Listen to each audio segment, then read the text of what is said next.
Hey folks, Alex here, 9 to 5 to Freedom. In today's video, I'm going to tell you how I'm actually able to make more money with less money invested and taking on less margin. So you make sure you stick around for that. For those folks who are new on this channel, I document my journey investing into high yield dividends from funds like Roundhill, Neos, and others. And basically, I'm taking all my income, everything comes in into my brokerage account. I'm buying these dividend assets, and then basically I'm paying all my bills out of my brokerage account. I don't use a traditional bank anymore. So this is the system. If you like to learn more about this, make sure you hit that subscribe button, folks. Listen, I don't sell you guys any courses. I don't sell you spreadsheets. I give everything out for free to you guys. It would really mean a lot if you just subscribe and leave a comment below. That would really help grow this channel. So let's get started, folks. First off, we'll get started with the market.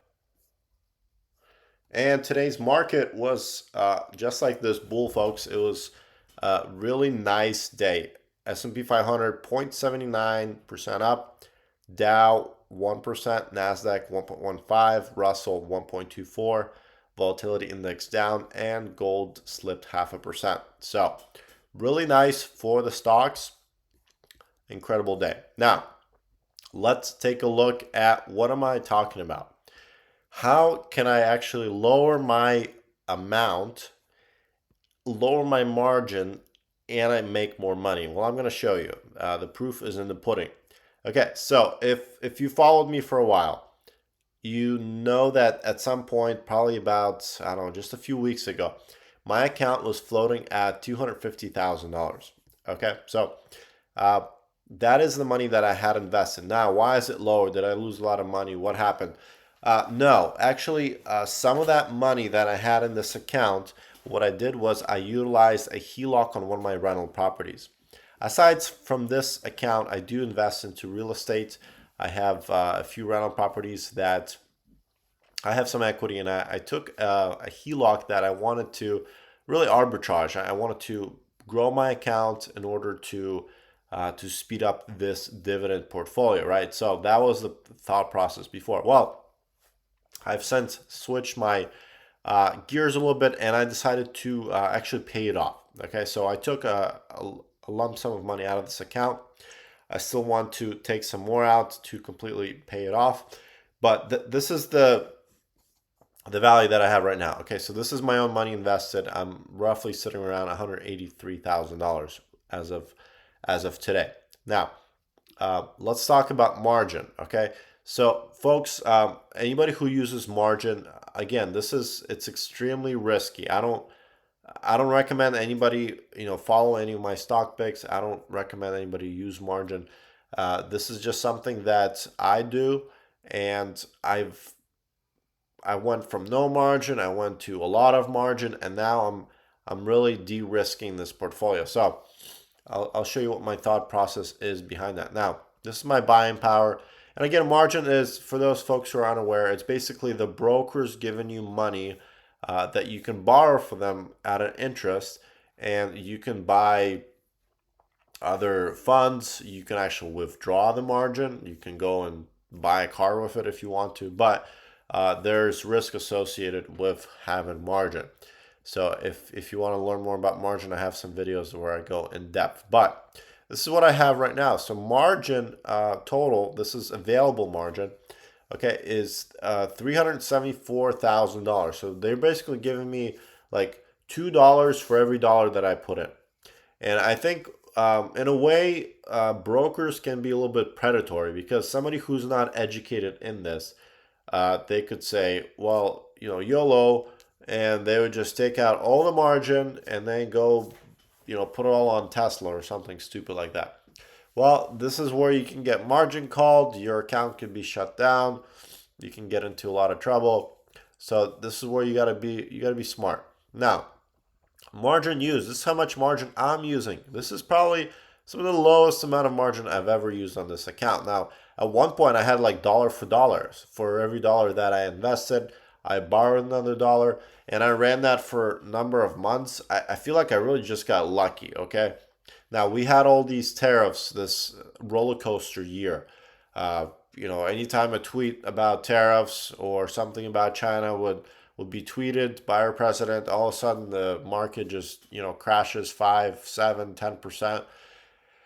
And then again, if you're using margin, well, not it's not only your account that's dropping value. Now you owe all that money that if you invest, let's say S&P 500, and you had dollar for dollar. So for every dollar you invested, let's say it was $100,000 of your money, $100,000 on margin. If the market dropped 10%, well, your account's not just down $10,000, it's actually down $20,000 because you're using the leverage. So that is the risk. And, brokers aren't stupid. That's why they have margin maintenance requirements. That's why they have margin calls, all this kind of stuff. Okay, so I have 49, a little bit under $50,000, okay, on margin. So available margin, if you subtract that, I have another $324,000. Am I going to use that? No. I'll explain why. So if you click here, explore your margin, and folks, for those who use other platforms like Fidelity, Charles Schwab, if you're interested in using margin, Robinhood has some of the lowest rates out there. This is one of the reasons I switched over. So depending how much margin you use, these are the rates that they provide. If you want to switch over to Robinhood, if you use my referral link in the description down below, you and I get a free share of stock. So make sure you utilize that, and that helps support this channel. Okay, so margin maintenance requirement, I'm at $67,000. My buffer is $150, almost $116,000. Okay, so why did I decide to lower my margin from what I had before? And what am I investing in? Really, that's that's the whole premise of this video.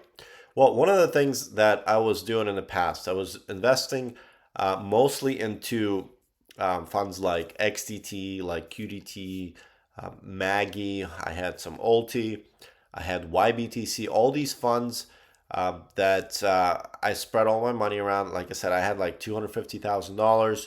I borrowed another like $230,000. Well, all of that was going fine. And like I said, I took on a huge amount of risk. Okay, so all that margin that I took on was risk. And my target was to make somewhere around $3,000 a week. That was my target. Now, that might sound like extremely, a lot, but that is the fact. And, I've been tracking this every single week. I show you guys the results, what I'm getting, what is happening to my account. And really, throughout this year, remember, I started this in January.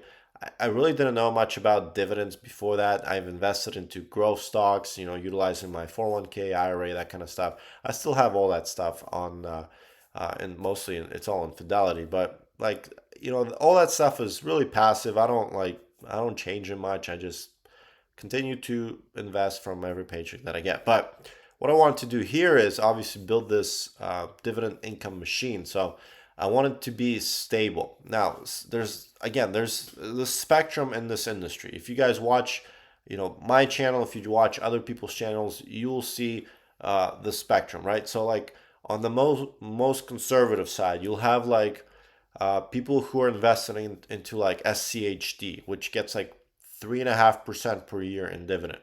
Okay, barely has like, you barely make anything. You need to have like $2 million to make like $70,000 a year, which is, it'll take you 2 lifetimes. Okay. Then on the other side, you have the YOLO group. Like those folks are like all yield max. They go in all the misties, all the ulties. They continue to like reinvest, drip everything. And if you watch them long enough, you see that they just like, they spin their wheels because they're just getting their own money back. Their funds are actually dropping. The NAV is dropping. Nothing's really happening. They're not growing anything. Okay. So throughout, from January, really, I started getting into this. I deposited like $12,000 into my original account, and I tracked it for a couple of months. And I was really just learning. I learned so much this year between, those two spectrums in the dividend community. Now, I wanted to find this happy medium that actually made sense. Okay.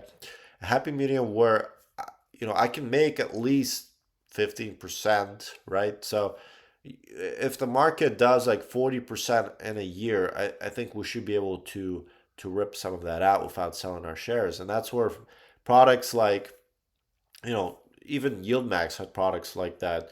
Uh, but products from Roundhill, from Neos, those types of funds, they allowed you to actually make more than 3.5% like you would with SCHD. So that was my main interest, right? So going back to the way my account was at that $250,000 of my money, $230,000 of margin, total account value was around like $480,000. And I had a lot of comments, people saying, "Hey, you're carrying way too much margin." And at first I was like, "Yeah, I'm kind of more risky, that kind of stuff." But with some of these fluctuations, what I've learned is like every time we have a dip, like a correction, 2, 3, 4, 5%, uh, because I'm carrying so much margin, every time I'm getting that dividend, well, it doesn't feel like I'm getting anything because that dividend just goes just at the margin that just increased because the value of the portfolio just decreased by so much. So I almost felt like I was spinning my own wheels as well. So that's what I've been really like soul searching for the past month. I'm like, what can I build? Okay, do I like how safe do I want to be in order to maintain my NAV, or is there other products out there? Now, Roundhill had their weekly products for most of this year. We've seen them. They're the leverage products like HOW, like the Tesla one. They have the Palantir. They have a whole bunch of them. And back in September, they came out with this fund of funds, Wpay, and I've covered that in the last probably 4 videos. I don't want to be repetitive, but basically what I've learned is like, okay, so this fund, okay, so if I put money into this fund, obviously the reason I want to do that is because the yield is just it's insane the amount of yield that you're getting. If we look at the historical on Wpay, okay, so if it's only paid out 6 weeks, this is all we have on record, but we started out with 54 cents, we went 51 cents, 88 cents, 73 cents, 85 cents, 73 cents this week. So it's fluctuating. But what's cool is the NAV is actually not depleting because it's not a covered call. I don't know why I'm typing NAV, but it's not a covered call ETF. So we're not capping at our upside. Um, so with this fund, we're actually able to see the market move in the positive direction, and obviously because it is leveraged at 1.2%, I'm saying 1.2 times, you're gonna see that movement increase in both directions, right? But look at this since its inception at $50, it's climbed up at $56 and went down just this week at around $51. So really, we haven't seen much. We don't see a ski slope like we've seen on the other funds. Now, some folks will say, well, these funds are new. Well, the underliers, the things that they're holding are not new, okay? So those things have been around. And I've shown you, I created a tracker, basically all the underliers that this WPay is holding. And this is what really helps it move, okay? Today, folks, Coinbase jumped back up almost 10%. AMD, 8% movement. Robinhood 4%, uh, Broadcom 3%, Google 2%, Palantir 2%, Nvidia 2%, MicroStrategy 1.7, Amazon 1.4. Now, on this tracker, I'm tracking just the stocks, but since this is a fund of funds, it's actually tracking the leverage funds. Okay, so imagine we're not just at 9.9%, we're actually at like 12%. Like let's just pull up, let's see here, that'd be COW, right? Yes, I know it's leverage. Okay, yeah, so look at that. Today, almost 12%, 11.69%. So this is what I mean. It has some really cool underliers. These are very tech heavy, but you know that like even if you invest into the S&P 500, I think a lot of people don't understand that S&P 500 has the top 500 performing companies in the U.S. But it's not like each company doesn't represent like a fraction of a percent in that fund. It's weighted based on how strong of a company they are. So it's not spread out. The S&P 500 index is not actually spread out among all the companies. So it is also very tech heavy as well.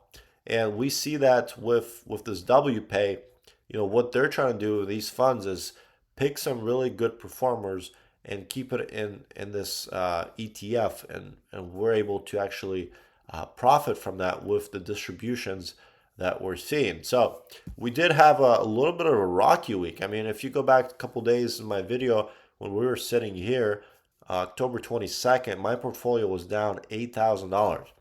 But, I didn't panic. I didn't sell Wpay. I know it'll bounce back because the underliers are solid and it's not a covered call.